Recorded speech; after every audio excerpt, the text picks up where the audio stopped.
Hello friends, आपका स्वागत है हमारे इस यूट्यूब चैनल में। आज के इस टॉपिक में हम लोग देखने वाले हैं S1 समकालीन भारतीय समाज में शिक्षा। इस पेपर में हम लोग देखेंगे कि विविधता क्या होती है, असमानता क्या होती है और वंचना क्या होती है। विविधता, असमानता और वंचना। आप कल्पना कीजिए कि एक बगीचा है जिसमें तरह तरह के फूल हैं।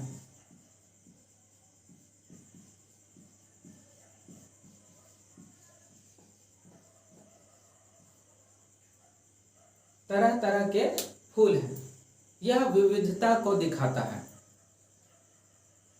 असमानता, असमानता को संक्षेप में हम कह सकते हैं कि जब आपके पास एक से अधिक चीजें हैं और उनमें से किसी एक पर अधिक ध्यान है तो दूसरे के साथ असमानता हो रही है। इस बगीचे में तरह तरह के फूल हैं और उन फूलों में किसी एक फूल पर आप विशेष ध्यान दे रहे हैं। उस फूल के पौधे को अधिक से अधिक ध्यान देने से आपके जो दूसरे फूल हैं वो सूख जाएंगे, मुरझा जाएंगे।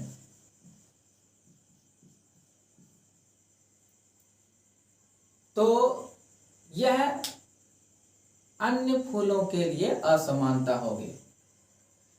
अब इससे एक चीज उत्पन्न होती है, मन में विचार उत्पन्न होते हैं। जिसके साथ असमानता की जाती है उसके मन में यह विचार आता है कि वह और से किसी की तुलना में वह हीन है, नीचे है। इसी को कहते हैं वंचना।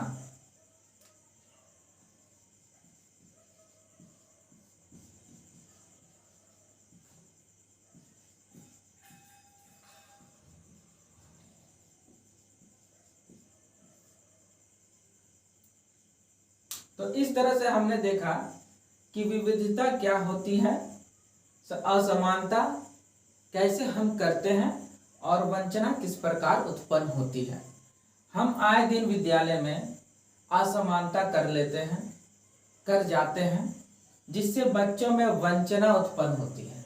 वंचना एक भाव है जो मन में उत्पन्न होती है और वह जब किसी बच्चे के अंदर उत्पन्न होगी तो वह अपने विशेष गुण को भी खो देता है। एक प्रसंग है कि एक शिक्षक जो है एक विद्यार्थी पर विशेष ध्यान इस प्रकार देते हैं कि वह गणित में पिछड़ा हुआ है।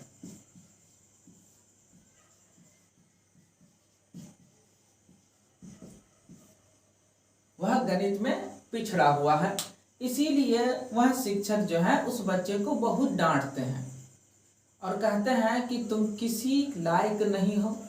वहाँ के बच्चे, जिस परिवेश से वह बच्चा आता है उसके बारे में भी बोला जाता है कि कुछ नहीं सीख सकते हैं, गणित में वो कुछ नहीं जानते हैं। तो इस तरह से उस बच्चे में वंचना उत्पन्न होती है और यह वंचना उसके एक विशेष गुण को खा जाती है। किस प्रकार से कि वह बच्चा जो है एक अच्छा कवि होता है। वह बच्चा क्या होता है? अच्छा कवि होता है, कविता लिखता है, ठीक है ना, कविता गढ़ता है, बहुत अच्छे अच्छे। परंतु जब उसके मन में वंचना पैदा होती है गणित के पिछड़ापन होने के कारण शिक्षक के द्वारा, तो वह कविता गढ़ने में भी पिछड़ने लगता है। इस तरह से हम अपने ही विद्यालय में बच्चों के साथ असमानता कर जाते हैं और उनमें वंचना उत्पन्न होती है।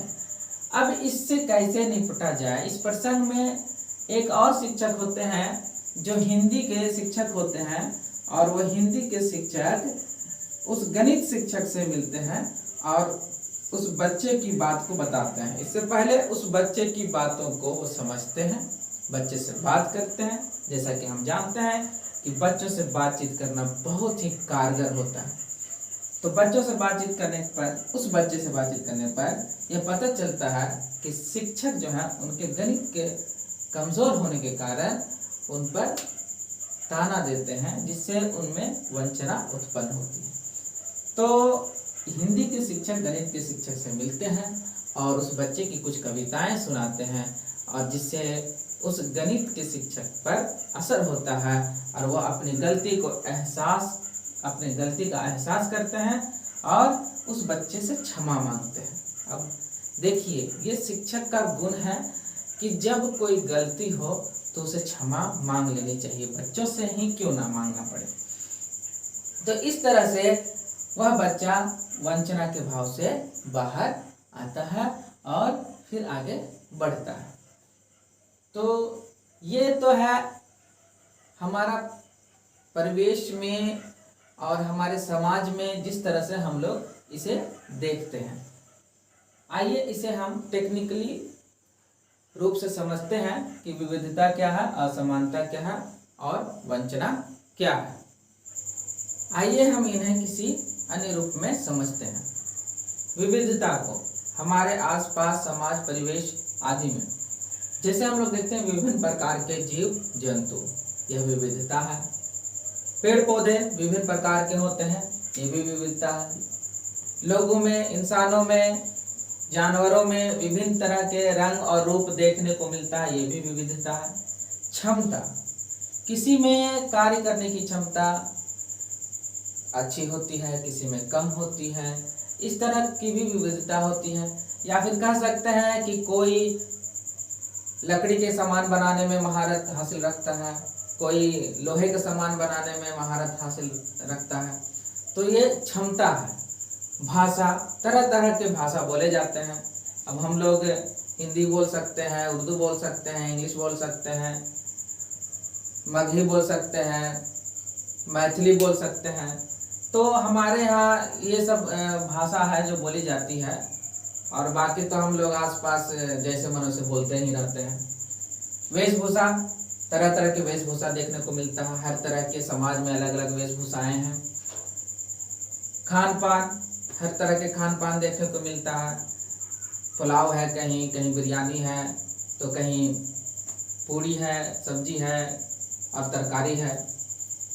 तो इस तरह से हमारे समाज में विभिन्न प्रकार के चीज़ों को देखने में हम बहुत ही गौरवान्वित महसूस करते हैं। तो ये विविधता है और इस विविधता पर हमें नाज है। असमानता, जब इस विविधता में हम लोग असमानता करने लगते हैं, यानी कि भेदभाव करने लगते हैं, तो एक दूसरे के परस्पर हम समझते हैं कि वो अच्छा है और बुरा है। जब यहीं पर एक दूसरे के प्रति जब हम लोग क्या करते हैं, तुलनात्मक कार्य करते हैं, तुलना करने लगते हैं कि कौन श्रेष्ठ है, तभी वहां पर असमानता पैदा हो जाती है। बहुत तरह के भेदभाव हम लोग देख सकते हैं, जैसे लिंग भेद, ये असमानता का रूप है। लड़का है, लड़की है, ये दोनों असमान है, उनमें कार्य करने की क्षमता अलग है। इस तरह के जो चीज़ें हैं, ये सोचना है, तो ये या फिर इस तरह से भेदभाव करना असमानता है। कुल वंश से हम लोग भी असमानता कर बैठते हैं। धर्म, संप्रदाय, जाति, ऐसे कई चीज़ें हैं जिससे हम लोग असमानता को देख सकते हैं। और आए दिन हम लोग स्कूल में, विद्यालय में, आसपास शिक्षण संस्थानों में बहुत सारे भेदभाव करते हैं। जैसे अगर टेबल है, बेंच है, उठाना है, तो लड़कों को बुलाते हैं और लड़कियों को छोड़ देते हैं। तो इस तरह से हम समझ सकते हैं कि हम भी भेदभाव करते हैं कि टेबल बेंच उठाना है तो वो लड़के का ही काम है, और इस तरह से हम लोग भेदभाव कर बैठते हैं। वंचना, वास्तविक वंचना और सापेक्षिक वंचना होती है, दो तरह की। तो वास्तविक वंचन कब उत्पन्न होता है, जैसे अब कोई सुविधा है हमारे पास, जैसे बिजली की, पानी की सुविधा है, परंतु किसी एक परिवार को, किसी एक व्यक्ति को वो नहीं मिल रहा, तो उसमें जो उत्पन्न, वो संघर्ष करेगा कि हमें बिजली मिलनी चाहिए, हमें पानी मिलनी चाहिए, सड़क मिलनी चाहिए। तो अगर नहीं मिलता है तो उसके लिए वो संघर्ष करते रहता है। तब उसके मन में जो वंचन पैदा होती है वो वास्तविक वंचन है, क्योंकि ये वास्तव में उसे मिलना भी चाहिए था और उसे छोड़ दिया गया है और मुख्य धारा में उसे शामिल नहीं किया गया है। और सापेक्षिक वंचन, ये थोड़ा सा अजीब है। हम लोग किसी को देखते हैं, उसके वेशभूषा, कपड़े, लिबास, जूते, चप्पल, तो कहते हैं कि बहुत अच्छा है, और हमारे अंदर कमतर होने का जो एहसास होता है वो वंचन पैदा करता है। ये जो वंचन है वो सापेक्षिक है, और इसके चलते हम लोग अपने परिवार को बिखेर देते हैं। जैसे उसके घर में टीवी है तो हमारे घर में भी टीवी होना चाहिए, उसके हाथ में लाख रुपए का मोबाइल है तो हमारे हाथ में भी लाख रुपए का मोबाइल होना चाहिए। ये सब जो वंचन पैदा होती है, इससे जो है परिवार बिगड़ता है, और इसलिए इस तरह के वंचन को खास करके ख्याल रखना चाहिए हमें। तो आप देख सकते हैं कि इनसे असमानता जो होती है तब वंचन पैदा होती है, जिसमें वास्तविक वंचन है और सापेक्षिक वंचन है। इस तरह से हमने देखा कि विविधता क्या है, असमानता क्या है और वंचना क्या है। इस वीडियो में इतना ही। धन्यवाद।